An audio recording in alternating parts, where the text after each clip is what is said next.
حسين يا حسين حسين حسين يا حسين.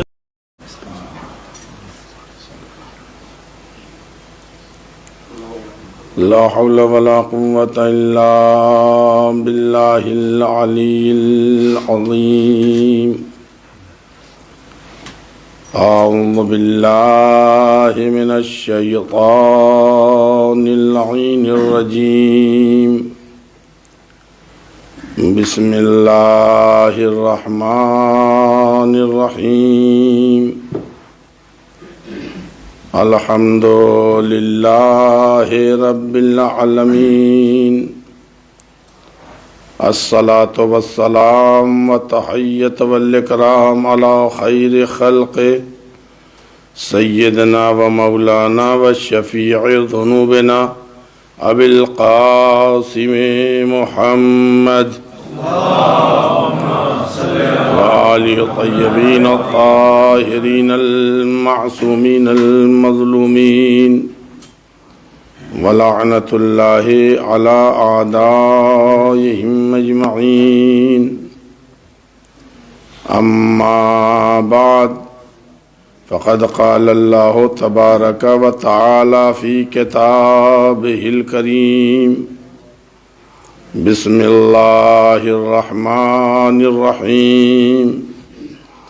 من يطع الله والرسول فأولئك مع الذين أنعم الله عليهم من النبيين والصديقين والشهداء والصالحين وحسن أولئك رفيقا.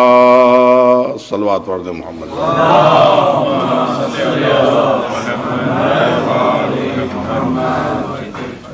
قرآن کریم جنتیوں کے پڑوسیوں کا ذکر کر رہا ہے، اور یہ جنتی کس بنیاد پر کن لوگوں کے پڑوسی بنیں گے وہ قرآن کریم واضح لفظوں میں ہمارے حوالے کر رہا ہے کہ جو لوگ اللہ اور اس کے رسول کی اطاعت کریں گے ان لوگوں کو ان ہستیوں کے ساتھ رکھا جائے گا جن پر اللہ کی نعمتیں نازل ہوئی ہیں.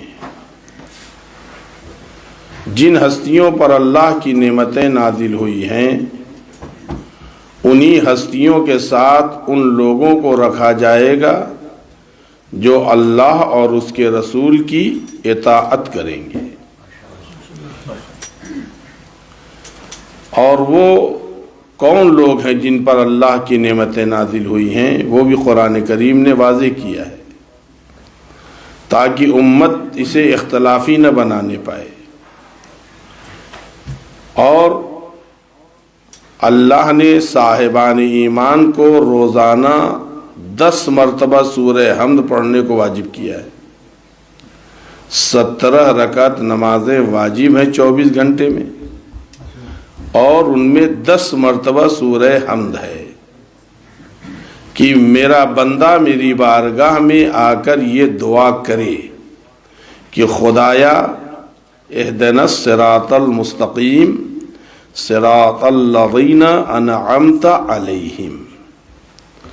خدایا میری ہدایت کر اس صراط مستقیم کی طرف جس پر تیری نعمتیں نازل ہوئی ہیں. تو نعمتیں جن پر نازل ہوئی ہیں انہی لوگوں کے ساتھ اللہ ان لوگوں کو رکھے گا جو اللہ اور اس کے رسول کی اطاعت کریں گے. اطاعت بنیادی اعتبار سے عزیزان گرامی بنیادی شرط اطاعت. وہ 4 گروہ ہیں جن پر اللہ کی نعمتیں نازل ہوئی ہیں. من النبیین والصدیقین والشہداء والصالحین. انبیاء کا گروہ، صدیقین کا گروہ، شہداء کا گروہ اور صالحین کا گروہ. یہ 4 گروہ وہ ہیں جن پر اللہ کی نعمتیں نازل کی گئی ہیں۔ توجہ فرمائے عزیزان گرامی، اطاعت کی بنیاد پر پروردگار عالم ان 4 گروہ میں سے کسی ایک کے ساتھ جنت میں رکھے گا تو جنت بھی پکی اور جنتیوں میں ساتھی بھی بالکل طے کہ الپروردگار عالم کس کے ساتھ رکھے گا۔ ہر آدمی چاہتا ہے کہ ہمارا مکان پرسنالٹیز کے مکان کے بغل میں ہو، جو اونچی اونچے عمارتیں ہیں اور بہترین معنی سماج میں جن کو بہت شہرت اور عزت کی نظر سے دیکھا جاتا ہے اس محلے میں بھی جگہ مل جائے، بہت بڑی بات ہے۔ عزیزان گرامی، یہ پروردگار عالم کہہ رہا ہے جنت میں جگہ ملے گی اور ان 4 گروہ میں سے کسی ایک کے ساتھ تمہیں رکھا جائے گا۔ کس بنیاد پر؟ اطاعت کی بنیاد پر۔ یہ 4 گروہ ہیں، انبیاء، صدیقین، شہداء اور صالحین۔ توجہ فرمائے عزیزان گرامی، تھوڑے سے وقت میں مجھے جلدی اپنی بات کہنی ہے، لہذا آپ حضرات ذرا توجہ فرما لیں۔ اگر ان 4 گروہ جن کے ساتھ اللہ جنت میں رکھے گا اطاعت کرنے والوں کو، اگر اس 4 گروہ کا مرکز کہیں تلاش کرے تو جناب فاطمہ زہرا کا گھر ہے۔ سید الانبیاء اسی گھر میں ملے گا، صدیق اکبر بھی اسی گھر میں ملے گا، صالحین بھی اسی گھر میں ملیں گے۔ اگر عزیزان گرامی کربلا سے پہلے اگر سید الشہداء کہا جائے تو خاندانی اعتبار سے سید الشہداء جناب حمزہ جناب فاطمہ زہرا کے گھر میں ملیں گے، اولاد کے اعتبار سے تو امام حسین سید الشہداء فاطمہ زہرا کے گھر ملیں گے۔ ذرا صلوات پڑھیں محمد و آل محمد۔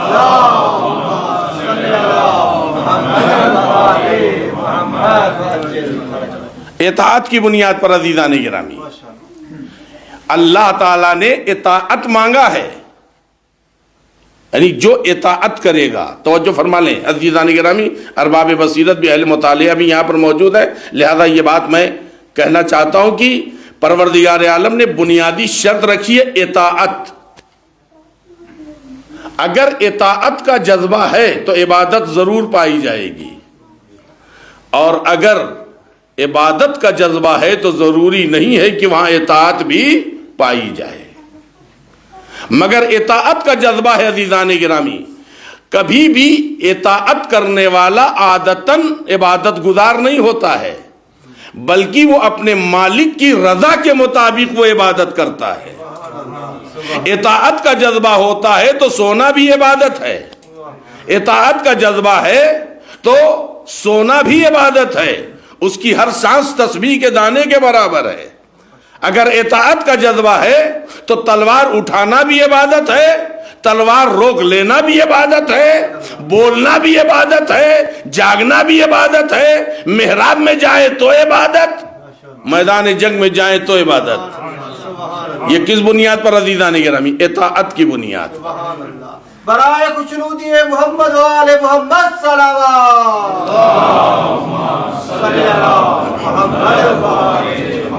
اگر جذبہ اطاعت ہے عزیزان گرامی تو جذبہ اطاعت، اگر آدمی بھٹک بھی جائے تو جذبہ اطاعت اسے کھینچ کے لاتا ہے۔ میں اس کی مثال آپ لوگوں کے حوالے کرنا چاہتا ہوں، بالکل سامنے کی بات ہے۔ اگر جذبہ اطاعت ہے عزیزان گرامی تو بھٹک بھی جائے تو بھی اسے توبہ کے دروازے پر لے کر کے آتا ہے، اور اگر عبادت کا جذبہ ہے تو ضروری نہیں ہے کہ اطاعت بھی پائی جائے۔ توجہ فرمائے عزیزان گرامی، کربلا کے میدان میں تاریخ نے دونوں منظر دیکھا ہے۔ حر کے پاس اطاعت کا جذبہ تھا، بھٹکا ہوا تھا، پھر بھی توبے کے دروازے پہ آ گیا، مگر پسر ساتھ عبادت کا جذبہ ہے، عبادت تو کرتا تھا مگر اطاعت کا جذبہ نہیں تھا، لہذا دنیا کی محبت اسے جہنمی بنا دیتی ہے۔ آپ دونوں جگہ دیکھ لیں، میں بہت سی تاریخی مثالیں آپ لوگ حوالے کرنا چاہتا ہوں، آپ اندازہ لگائیں عزیزان گرامی۔ اطاعت کا جذبہ، اطاعت ہے کیا؟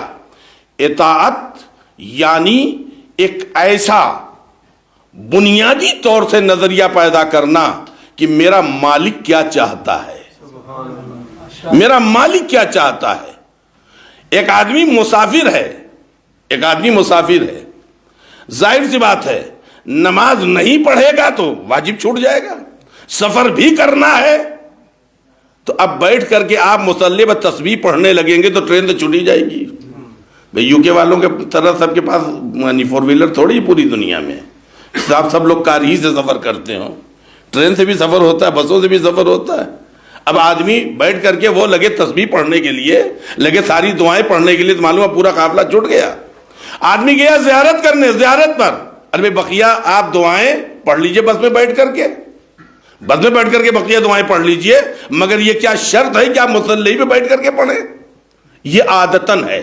توجہ فرمائے عزیزان گرامی, اطاعت کا جذبہ کہتا ہے ضرورت کو پورا کرو. اطاعت کا جذبہ کہتا ہے ضرورت کو پورا کرو. توجہ فرمائے عزیزان گرامی, اطاعت کا جذبہ کہتا ہے ضرورت کو پورا کرو. عبادت کا جذبہ جو ہے یہ انسان کو اطاعت سے ہو سکتا ہے اطاعت پائی جائے اور ہو سکتا ہے اطاعت نہ پائی جائے. اب آپ کے سامنے میں قرآن کریم کی مثال آپ کے حوالے کر رہا ہوں. اب آپ دیکھیں عبادت کا جذبہ ہے اور بفرمان امیر المومنین حضرت علی بن ابی طالب علیہ السلام 600 سال شیطان نے عبادت کی ہے. کتنی؟ 600 سال. یہ امیر المومنین صاحب نے فرمایا 600 سال کی عبادت کا جذبہ تھا, اطاعت کا جذبہ نہیں تھا. ایک سجدے کے حکم میں وہ کافر بن گیا ہے, کیوں؟ اس لیے کہ اطاعت کا جذبہ نہیں تھا. توجہ فرمائے عزیزان گرامی, اگر اطاعت کا جذبہ نہیں ہے, فقط عبادت کا جذبہ ہے, تو صبح کی نماز 2 جگہ رکعت کے بجائے 4 رکعت بھی پڑھی گئی. اتنا مست تھا گورنر پی کر کے کہ 2 کی جگہ 4 رکعت وہ اس نے پڑھا دیا, اور اس کے بعد کہتا ہے ہوا بڑی اچھی چل رہی, کہو تو 2 رکعت اور پڑھا دے. عبادت کا جذبہ ہے, اطاعت کا جذبہ نہیں. توجہ فرمائے عزیزان گرامی. اب آئیے دوسری طرف, عبادت کا جذبہ ہے, اطاعت کا نہیں ہے. جمعے کی نماز بدھ کو ہو گئی, جمعے کی نماز بدھ کو ہو گئی, عبادت کا جذبہ ہے. میرے پروردگار یہ سب تیرا ہی تو سورہ پڑھ رہے ہیں, یہ تیری ہی تکبیر تو کہہ رہے ہیں, تیری ہی تسبیح تو کر رہے ہیں, اس کے بعد تو ان کی عبادتوں کو کیوں نہیں قبول کر رہا ہے؟ خدا آواز دے گا, میں محتاج نہیں ہوں, میں محتاج نہیں ہوں. میں یہ دیکھنا چاہتا ہوں میرا بندہ میری اطاعت کر رہا ہے یا نہیں کر رہا ہے. توجہ فرمائے عزیزان گرامی, عبادت کا جذبہ ہے, جمعے کی نماز بدھ کو ہو گئی, مگر اطاعت کا جذبہ ہو تو 1000 رکعت نماز پڑھنے والا علی نبی کے بستر پہ سو کے نبی کو بھی بچا رہا ہے, قرآن بھی بچا رہا ہے, اسلام بھی بچا رہا ہے.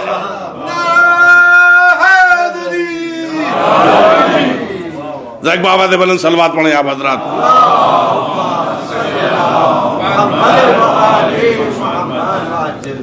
یہ اطاعت کا جذبہ ہے عزیزان گرامی, یہ اطاعت کا جذبہ ہے. اطاعت میں یہ دیکھا جاتا ہے مولا چاہتا کیا ہے, مالک ہمارا چاہتا کیا ہے. اطاعت میں پھر اپنے جذبات نہیں دیکھے جاتے.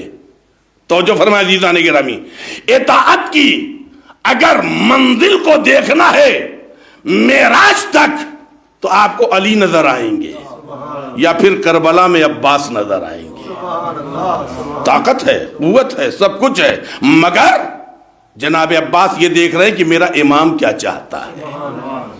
عزیزان گرامی, میں اپنے نوجوانوں کو بالخصوص یہ پیغام دینا چاہتا ہوں. امام سید الساجدین حضرت زین العابدین علیہ السلام کی شہادت کے موقع پر یہ ہمیں نہیں دیکھنا ہے کہ دنیا کیا کر رہی ہے, ہمیں یہ نہیں دیکھنا ہے کہ دنیا کیا کر رہی ہے, ہمیں یہ نہیں دیکھنا ہے کہ دنیا کیا کہے گی, ہمیں یہ دیکھنا ہے ہمارے معصومین نے کیا کیا ہے اور ہمارے ائمہ ہم سے چاہتے کیا ہیں. اصل مسئلہ یہ عزیزان گرامی, اطاعت کی اگر ہمارے پاس اطاعت کا جذبہ ہے تو ہم کہیں بھی رہیں گے, کہیں بھی رہیں گے, اپنا دین بچا لیں گے, اپنا دین بچا لیں گے. اس لیے کہ اطاعت کے جذبے کے تحت اگر آدمی کی زندگی بسر ہو رہی ہے تو پھر عادتاً وہ عبادت گزار نہیں ہوگا, بلکہ پھر وہ اپنے مالک کی رضا دیکھ کر کے وہ عمل کرے گا. اب آپ ذرا دیکھیں, اندازہ لگائیں, ہمارے اور آپ کے چوتھے امام حضرت سید الساجدین امام زین العابدین علیہ السلام امام کی عظمت کے لیے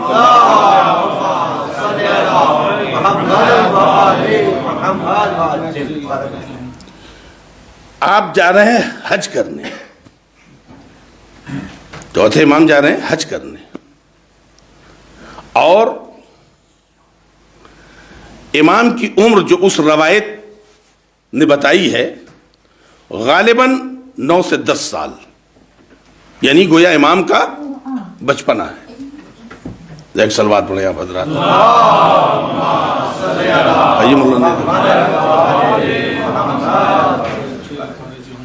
ایک اور صلوات پڑھ دیں آپ حضرات۔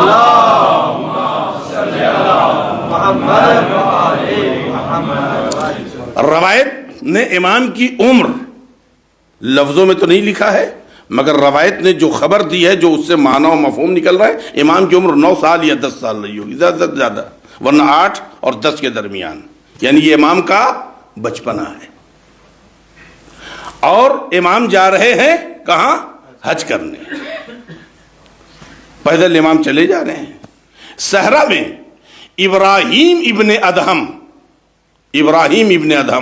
یہ اپنے آپ کو بہت بڑا روحانی اور معرفت الہی کا بالکل پیکر سمجھتا تھا۔ یہ وہ لوگ ہیں جو صوفی ازم کے یعنی آگے بڑھانے والے اور اس کے جو ہے مطلب شہرت دینے والے لوگ تھے۔ میرے پاس وقت نہیں ہے کہ میں اس موضوع پر صوفی ازم کے بولوں، مگر اتنا یاد رہے عزیزان گرامی، جس طرح سے امامت کے مقابلے میں خلافت تیار کی گئی، اسی طرح بعد میں بنی امیہ نے صوفیت کو کھڑا کیا، اور آج بھی دشمنان اسلام صوفی ازم کو پسند کرتے ہیں، ہمیں آپ کو پسند نہیں کرتے ہیں۔ مختصر یہ ہے۔ اب آپ اگر دیکھیں ہمارے علاقوں میں، ہمارے ملکوں میں یہ جو بڑی بڑی شخصیتوں کی قبریں ہیں، یہ صوفی نہیں تھے، یہ سب علماء آل محمد تھے، مگر ان کی شکل کچھ اس طریقے سے تھی کہ زمانے نے ان کو صوفی کہہ دیا ہے۔ ورنہ عزیزان گرامی آپ دیکھیں ان کی جو تاریخیں اور ان کی زبان سے جو اہل بیت علیہ السلام کی تعریف ہے، عزیزان گرامی انسان سوچتا رہ جائے۔ میں فقط اسباب مثال اپنے بچوں کو بتا رہا ہوں عزیزو، یعنی پورے اسلام کو نچوڑ کر کے جس نے حسینیت کو پہچنوایا ہے وہ خواجہ معین الدین چشتی علیہ رحمہ ہے۔ پورے حسینیت کو پہچنوا دیا ہے، اور ایک جگہ خلاصہ کر دیا، اسلام کے 73 فرقے ہو جائیں مگر خواجہ یہ کہہ رہے ہیں اگر حسین کو پہچاننا ہے تو تم مختصر یہ پہچانو، دین است حسین، دی پناہ است حسین۔ اگر حسین کو پہچاننا ہے تو دین پہچانو، اور جب دین پہچان لوگے تو حسین کو بھی پہچان لوگے۔ جو لوگ یزید کو رضی اللہ کہنا چاہتے ہیں یہ حقیقت میں اسلام کو سمجھے ہی نہیں ہے۔ اور مختصر میں جب اس آدمی نے اور مختصر کیا تو کیا کہہ دیا؟ حقا کی بنا لا الہ الا حسین، اگر حق کی بنیاد تلاش کرو گے تو تمہیں حسین ابن علی نظر آئیں گے۔ عزیزان گرامی آپ دیکھیں چوتھے امام علیہ السلام جا رہے ہیں حج کرنے کے لیے، اور ابراہیم ابن ادہم اپنے قافلے کے ساتھ دیکھا کہ ایک بچہ نماز پڑھ رہا صحرا میں، گیا، جانے کے بعد اس نے کہا کہ آپ کہاں جا رہے ہیں؟ تو امام نے فرمایا میرے مولا نے مجھے بلایا ہے، میں اپنی آقا کی آواز پہ لبیک کہنے کے لیے مکے جا رہا ہوں۔ اس نے کہا کہ آپ مکے جا رہے ہیں اور آپ کے پاس کوئی سواری نہیں ہے؟ امام نے فرمایا ہے میرے پاس سواری۔ کہاں؟ کہا یہ میرے دونوں پیر، یہ میرے دونوں پیر، یہ میری 2 سواریاں جو اللہ نے دیا ہے، میں اسی پہ سوار ہو کے جا رہا ہوں۔ اس نے تیسرا سوال کیا کہ آپ کے پاس کوئی مطلب کھانے پینے کا سامان، راستے کا جو زیادہ سفر ہوتا وہ نہیں ہے؟ امام علیہ السلام نے فرمایا یہ بتاؤ اگر تم کسی کو دعوت دو وہ اپنا کھانا لے کر کے تمہارے گھر آئے تو تمہیں اچھا لگے گا؟ اس نے کہا نہیں اچھا تو نہیں لگے گا۔ کہ تو پھر یہ بتاؤ مجھے جس نے بلایا ہے وہ قادر مطلق ہے یا نہیں ہے؟ وہ قادر مطلق ہے یا نہیں ہے؟ اتنے میں دیکھا کہ کوئی ایک بزرگ سفید داڑھی بوڑھا تھا انسان، امامہ پہنے حاضر ہوا، کھانا نہ لیے ہوئے، کفردن آپ یہ نوش فرمائیں۔ اس نے ابراہیم ابن ادہم جو اپنے آپ کو بہت بڑا روحانی سمجھ رہا تھا، توجہ فرمائے عزیزان گرامی، اس نے ایک مرتبہ ان بزرگوار سے پوچھا کہ یہ بچہ کون ہے؟ تو ان بزرگوار نے کہا تمہیں نہیں پہچانا؟ کہا نہیں۔ کہا یہ فرزند رسول ہیں، یہ امیر المومنین کے پوتے ہیں، یہ امام حسین کے بیٹے علی ابن الحسین ہیں۔ تو ایک مرتبہ امام علی مقام سے وہ پوچھتا ہے کہ فرزند رسول یہ بزرگوار کون ہے؟ توجہ فرمائے عزیزان گرامی، یہ بزرگوار کون ہے؟ تو ایک مرتبہ امام علی مقام آواز دیتے ہیں یہ خضر پیغمبر ہیں، اللہ نے انہیں رکھا ہے راستے میں، یہ میرا انتظام کریں۔ توجہ عزیزان گرامی، دادی وہ ہے جہاں پہ کھانا جبریل لے کے آتا ہے، پوتا وہ ہے جس کے یہاں کھانا نبی لے کے آتا ہے۔ ذرا صلوات پڑھیں محمد وآل محمد پر۔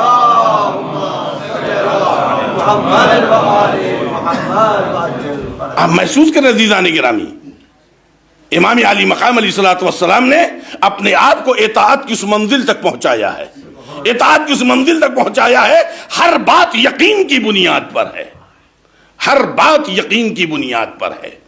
اور اسی کے ساتھ عزیزان گرامی یہ بات بھی میں آپ لوگوں کے حوالے کرتا چلوں، ابراہیم ابن ادہم جو اپنے آپ کو بہت بڑا روحانی سمجھ رہا تھا، اسے اب محسوس ہوا روحانیت کسے کہتے ہیں، معرفت خدا کسے کہتے ہیں، اور اگر روحانیت چاہیے تو پہلے محب اہل بیت ہونا پڑے گا، اس لیے کسی دروازے سے معرفت خدا کا راستہ جاتا ہے۔ صلوات پڑھ دیں۔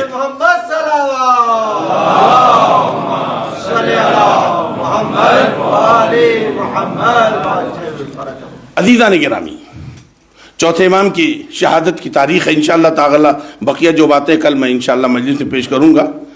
آج ایک بات اور میں بنیادی طور سے کہتا چلوں، ہمیں اطاعت کرنا ہے۔ میں بہت ہی تھوڑا تلخ ایک بات کہنے جا رہا ہوں، اچھی لگے تب بھی رکھ لیجئے گا اور اچھی نہ لگے تب بھی رکھ لیجئے گا، اس لیے کہ بات صحیح کہنے جا رہا ہوں۔ ہم آپ سب لوگ اپنے آپ میں ذرا محسوس کریں، ہم نے اپنے آپ کو اطاعت خدا کا پابند بنایا ہے یا ہم رسموں میں جکڑے ہوئے ہیں؟ میں ابھی متوجہ کر رہا ہوں عزیزان گرامی، ابھی میں متوجہ کر رہا ہوں۔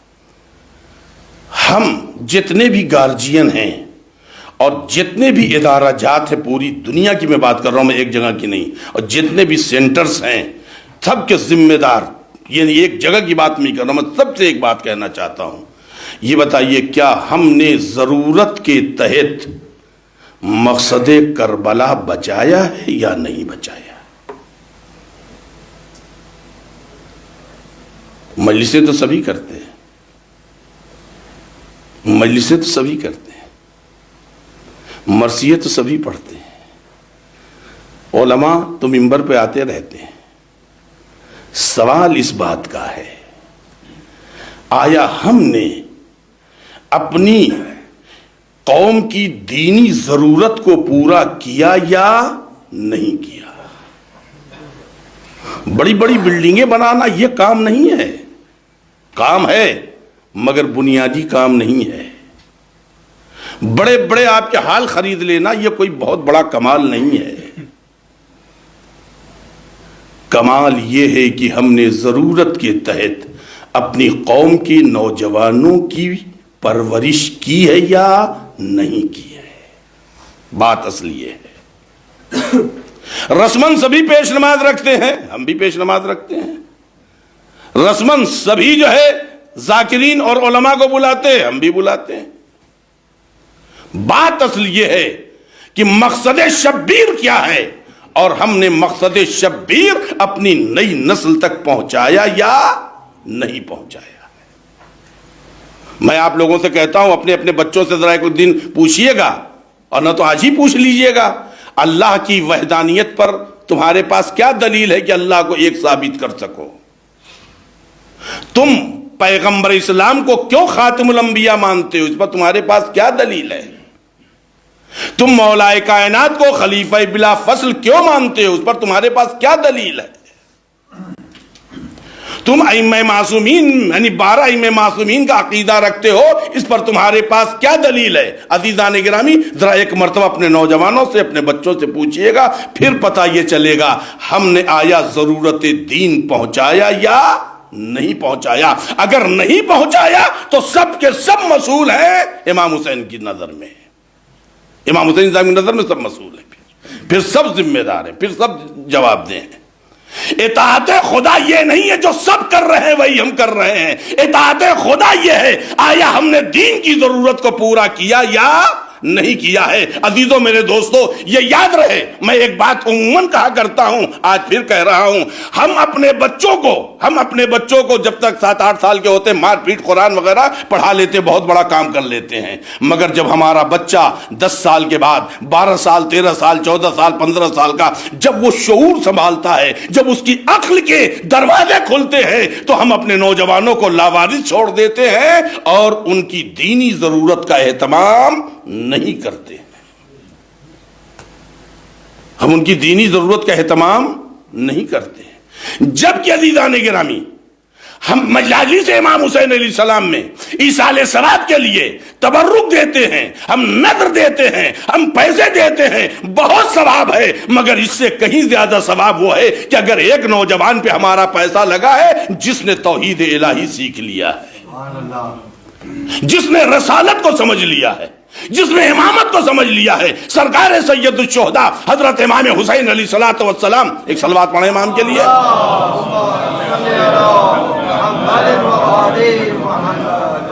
امام علی مقام علیہ السلام نے چلتے وقت، وہ بھی فقط تقریر نہیں ہے، امام کی تحریر ہے، امام کی تحریر ہے۔ تو کیا امر بالمعروف یہی ہے کہ ہم کسی کو مطلب وہ شراب پیتا اس کو رکوا دیں، چوری کرتا رکوا دیں؟ نہیں نہیں عزیزان گرامی، ہمیں بنیادی طور سے امر بالمعروف میں ہمیں وہ بنیاد دینا ہوگا جس بنیاد پر ہمارا بچہ کہیں بھی رہے، اگر بنیاد ہے تو وہ اپنے آپ کو گناہوں سے بچا لے گا، اور گناہوں سے اگر کوئی چیز بچا سکتی ہے عزیزان گرامی تو عقیدہ توحید اور رسالت و امامت بچائے گا، اور یہ عقیدہ جہالت سے نہیں پیدا ہوگا، اس کے لیے ہمیں پڑھانا ہوگا، ہمیں پڑھانا ہوگا۔ عزیزان گرامی، اس سلسلے کی ایک مثال دے کر کے میں ربط مصائب کی طرف جانا چاہتا ہوں، وقت کی کمی کی بنیاد پر، انشاءاللہ بقیہ باتیں آپ لوگ کے حوالے کل میں کروں گا۔ آج ایک بنیادی طور سے بات میں آپ لوگ کے حوالے کرنا چاہتا ہوں، ایک صلوات پڑھیں محمد و آل محمد پر۔ اللہم صلی علی محمد و آل محمد۔ مکہ سب سے بڑا مرکز ہے شرک کا، کفر و شرک کا سب سے بڑا مرکز مکہ مکرمہ ہے۔ وہاں پر پہلا سورہ سورہ توحید نہیں آیا ہے، پہلا سورہ سورہ توحید ہونا چاہیے تھا مگر سورہ توحید نازل نہیں ہوا۔ کون سا سورہ نازل ہوا؟ سورہ علق کی ابتدائی 5 آیتیں، سورہ علق کی ابتدائی 5 آیتیں، جس میں 2 ہی چیزوں سے گفتگو ہوئی ہے، خدا کی خلاقیت اور علم اور قلم۔ آپ پڑھیں وہ 5 آیتیں۔ جس ماحول میں پورے مکے کے سماج میں 3 سے 4 لوگ تھے زیادہ سے زیادہ جو لکھنا جانتے تھے، ان گنواروں جاہلوں بدوؤں کے درمیان پروردگار عالم 5 آیتیں بھیج رہا، جس میں کیا کہہ رہا ہے؟ علم الانسان ما لم یعلم، ہم نے انسان کو پڑھایا درحالی کہ انسان جانتا نہیں تھا۔ علم بالقلم، ہم نے انسان کو قلم کے ذریعے علم دیا۔ 2 باتوں کا ذکر ہو رہا ہے، ادھر اللہ کی خلاقیت اور ادھر قلم اور علم۔ مالک، یہ گنوار، یہ بدو، یہ معمولی باتوں پہ تلوار اٹھانے والے، ان کے درمیان تو علم اور قلم کی بات کر رہا ہے جہاں تلواروں کے قصیدے پڑھے جاتے ہیں۔ توجہ فرمائے عزیزان گرامی، بھیجنا ہے تو سورہ توحید بھیج، اس لیے کہ یہ مرکز شرک ہے۔ خدا کیا جواب دے گا؟ خدا جواب دے گا، میرے بندے، شرک کی گندگی جو آئی ہے وہ جہالت کی وجہ سے آئی ہے۔ جب علم کی روشنی پھیلنے لگے گی تو عمار پیدا ہونے لگیں گے، جب علم کی روشنی پیدا ہونے لگے گی تو سلمان پیدا ہونے لگیں گے. جیسے جیسے علم کی روشنی بڑھتی جائے گی ویسے ویسے تاریخ کے ابو ذر پیدا ہونے لگیں گے. علم کی روشنی پھیل جائے گی. توجہ فرمائے عزیزان گرامی, علاج اس کا یہ ہے کہ ہم علم کی روشنی دے دیں. توجہ عزیزوں میرے دوستوں, اور تمام انبیاء کس لیے آئے تھے؟ علم کی روشنی پھیلانے.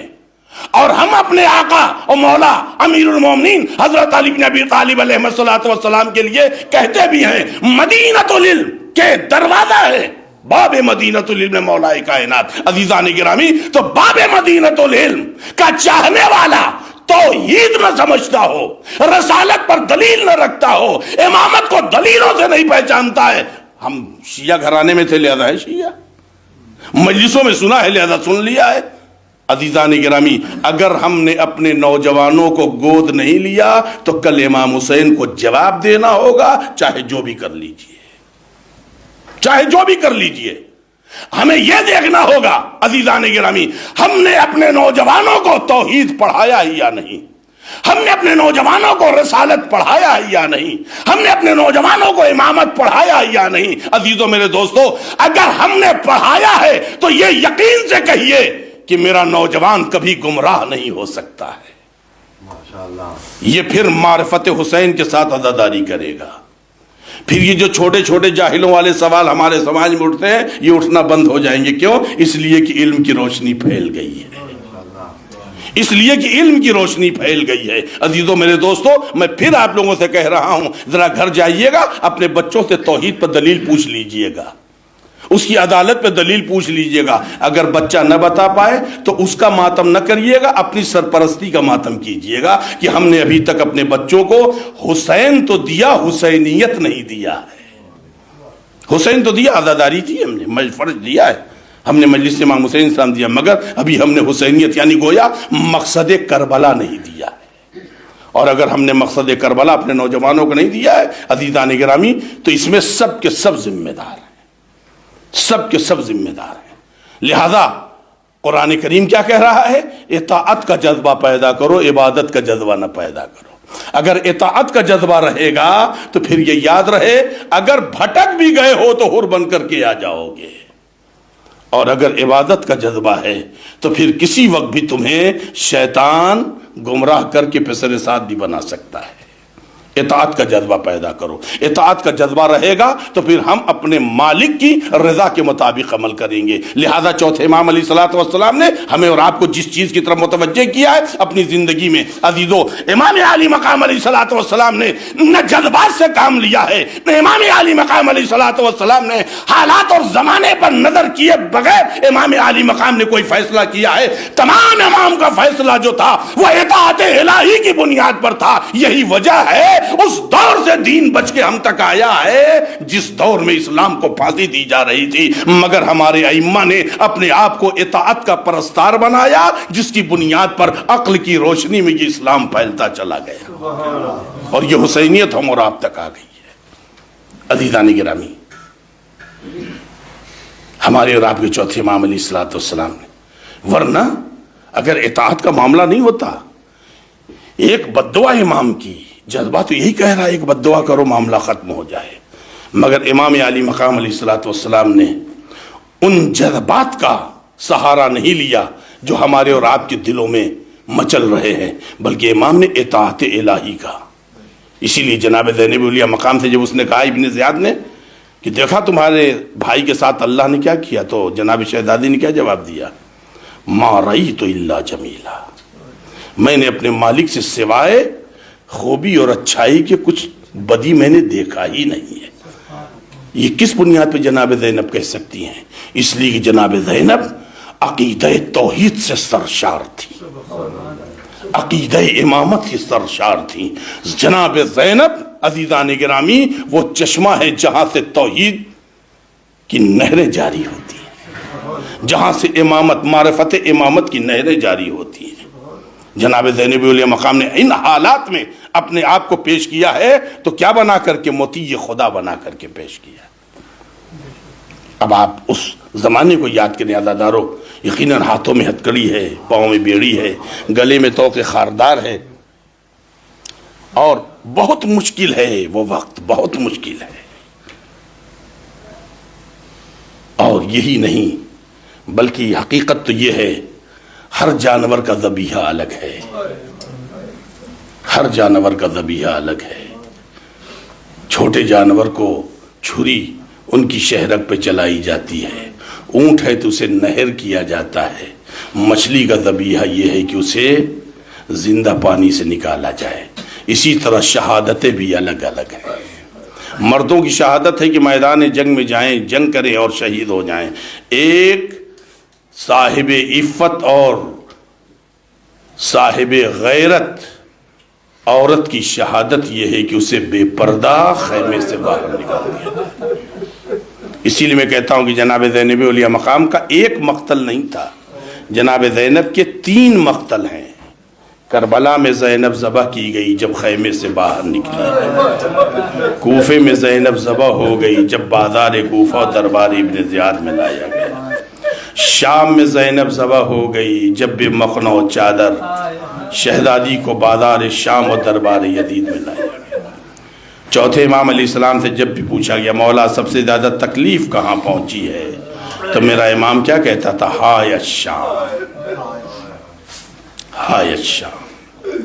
امام علی مقام علیہ السلام آواز دیتے تھے ہائے الشام. ایسا نہیں کہ اپنے بابا کی پیاس کو یاد کر کے نہیں روتے تھے. عزادارو آپ خود محسوس کریں، اندازہ لگائیں. ابن زیاد اس ملعون شخص کا نام ہے جس سے شریف آدمی بھی بات نہ کرے، مگر زمانہ اتنا بدل گیا کہ علی کی بیٹی کو جواب دینا پڑا. علی کی بیٹی کو جواب دینا پڑا ہے. شرابیوں کے دربار میں، بے غیرتوں کے دربار میں رسول کی وہ نواسیاں لائی گئی ہیں جنہیں کبھی سورج نے نہیں دیکھا تھا. جناب امیر المومنین کا پڑوسی کہتا 4 سال میں امیر المومنین کا پڑوسی تھا، بی بی زینب اسی گھر میں رہتی تھی، مگر میں نے کبھی شہزادی کی سانس کی بھی آواز نہیں سنی. امام جناب سیدہ جناب زینب اولیاء مقام کے پردے کے سلسلے میں یہاں تک کہا گیا عزاداروں کہ جناب زینب اولیاء مقام جب کہتی تھیں اپنے بابا سے کہ مجھے آج نانا کے روضے پہ جانا ان کی قبر پر، تو امیر المومنین رات کا انتظار کرتے تھے. جب مدینے والے سو جاتے تھے تو امام حسن امام حسین کو لیتے تھے، پیچھے حسن و حسین ہوتے تھے، بیچ میں زینب و کلثوم ہوتی تھی، آگے آگے امیر المومنین ہوتے تھے، اور کسی کو بھیج کر کے قبر کی روشنی کو کم کرواتے تھے. امام حسن علیہ السلام نے ایک مرتبہ فرمایا بابا ایسا کیوں کرتے ہیں، مدینے والے تو سو رہے ہیں. تو امام امیر المومنین کہتے ہیں میرے لال حسن مبادا کوئی آ جائے اور میری زینب کے رخساروں پر کسی کی نظر پڑ جائے. عزادارو اسی دربار میں جناب سید الساجدین سے کوئی پوچھے، عزادارو چوتھے امام سے کوئی پوچھے، جب بازار کوفہ میں جناب زینب اولیاء مقام بے مخنہ و چادر آئی ہیں، جب جناب زینب کو دربار ابن زیاد میں لایا گیا، کوئی چوتھے امام سے پوچھے عزادارو. اسی وقت مختار آئے تھے، مختار قید خانے سے لائے گئے، شیر زنجیروں میں جگڑا ہوا ہے. ایک مرتبہ کسی نے کہا مختار تم نے امیر کو سلام نہیں کیا، تو مختار کہتے ہیں میرا امیر مدینے میں ہے.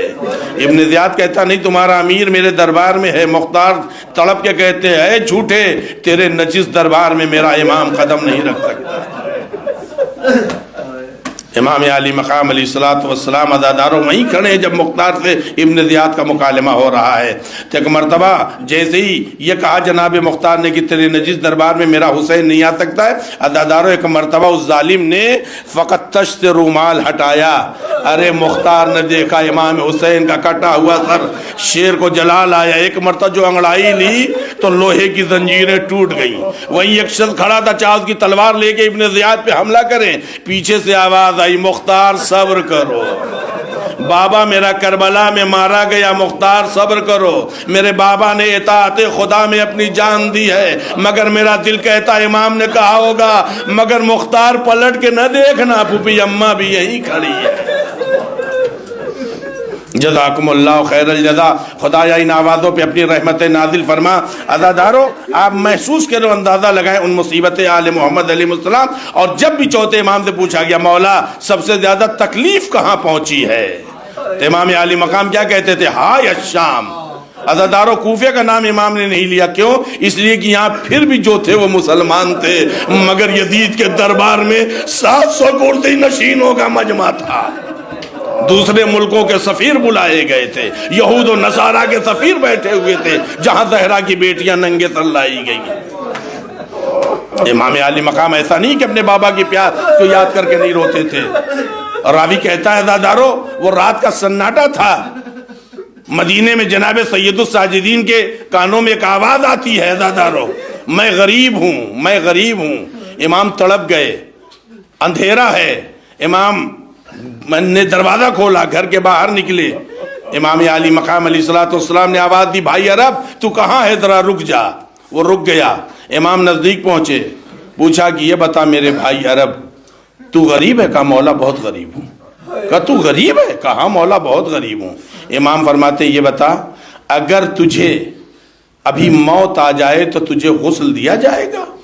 کہا مولا دیا جائے گا۔ کہا تجھے کفن بھی ملے گا؟ کہا مولا کفن بھی ملے گا۔ کہا تجھے دفن کیا جائے گا؟ کہا مجھے دفن بھی کیا جائے گا، اس لیے کہ آپ کے نانا رسول اللہ کا شہر ہے، میں مسلمان ہوں، بیمار کربلا چیخ کے رو پڑے، پھر تو کہاں کا غریب ہے؟ غریب تو میرا بابا حسین تھا،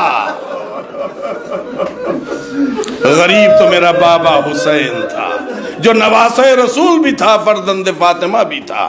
عزادارو ہمیشہ خود مدینے کے قصاب کہتے ہیں کہ جب امام علی مقام علیہ السلام کو آتا ہوا دیکھتے تھے تو گوشت کے ٹکڑوں پر رومال ڈال دیتے تھے، کپڑے ڈال دیتے تھے، ورنہ امام دیکھ کر کے دکان کے اندر آگے پوچھتے تھے اتنا بتا میرے بھائی جانور کو ذبح کرنے سے پہلے تو نے پانی پلایا تھا یا نہیں؟ یا پھر ایک سوال جناب سکینہ نے ذوالجناح سے کیا تھا، اے بابا کے گھوڑے اتنا بتا بابا کو پیاسا مارا گیا ہے یا میرے بابا کو ظالموں نے پانی پلا کے مارا ہے؟ عزادارو آپ حضرات کو اللہ کسی غم میں نہ رلائے سوائے غم آل محمد علیہ السلام کے۔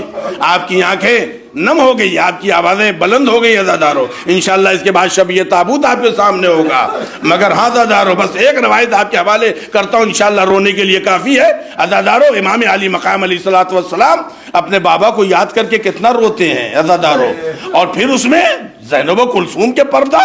عزادارو فقط میں اسی لیے کہتا ہوں کربلا احساس کا نام ہے، جب آپ احساس کریں گے تب روئیں گے عزادارو۔ منہال گزر رہے ہیں، پر نالے سے کچھ چھینٹیں پڑی، دروازہ کھٹکھٹایا، امام کی کنیز باہر نکلی، کہ کنیز خدا یہ چھینٹیں نجیس ہیں یا پاک ہیں؟ امام کی کنیز تڑپ کے چیخ پڑی، کیا کہتے ہو منہال، یہ چھینٹیں نجیس ہیں یا پاک ہیں؟ ارے میرے مولا کو جب بھی پانی دیا جاتا ہے میرا مولا اپنے بابا کو یاد کر کے اتنا روتا ہے میرا امام کہ اس کے آنسو ہیں جو بہنے لگتے ہیں۔ منہال نے کہا میں مولا کی زیارت کرنا چاہتا ہوں، امام سے اجازت لے لو۔ کنیز دوڑی ہوئی گئی، کہا مولا منہال آئے آپ سے ملنا چاہتے ہیں۔ امام نے کہا بھیجو منہال کو۔ منہال جب آئے عزادارو امام کی آنکھوں سے آنسوؤں کے سیلاب جاری ہے۔ منہال نے امام کو تسلی دینے کے لیے کہا مولا نہ روئیں، مولا نہ روئیں، مولا کب تک روئیں گے؟ امام علی مقام علیہ السلام ایک مرتبہ کہتے چوتھے امام ہے منہال، یعقوب کے 12 بیٹے تھے، ایک غائب ہوا تھا، مارا نہیں گیا تھا، فقط غائب ہوا تھا۔ یعقوب اتنا روئے تھے کہ ان کی بینائی چلی گئی۔ ارے میرے گھر سے تو 18 جنازہ ایک وقت میں نکلا ہے۔ منہال تڑپ گئے، کہا مولا شہادت آپ کے گھر کی میراث ہے، مولا شہادت آپ کے گھر کی میراث ہے۔ میرا امام چیخ کے کہتا کیا ہے منہال تم نے انصاف نہیں کیا، شہادت میراث ہے، کیا ماں بہنوں کا ننگے سر دیار بدیار پھرنا؟ بنی امیہ کی کنیزیں پردے میں تھیں جب زہرا کی بیٹیاں ننگے سر لائی گئی ہیں۔ عزادارو میرا امام اپنے بابا کو یاد کرتے کرتے ظالموں کے شر سے عزیزان گرامی زہر سے شہید کر دیا گیا۔ آخری فقر زحمت تمام ہے، مگر ایک بات میں کہوں گا، امام محمد باقر سے آپ نے اپنے بابا کو جنازے کو آپ نے نہلایا، ارے کہیں سے آپ کے بابا کے جسم پر گھوڑے تو نہیں دوڑے تھے، مولا آپ نے کفن پہنا لیا، آپ نے میت ڈالی، وہی سجاد تھا جب اپنے بابا کی میت پہ رو رہا تھا، نہ کفن دے سکا نہ غسل دے سکا، ماتم حسین۔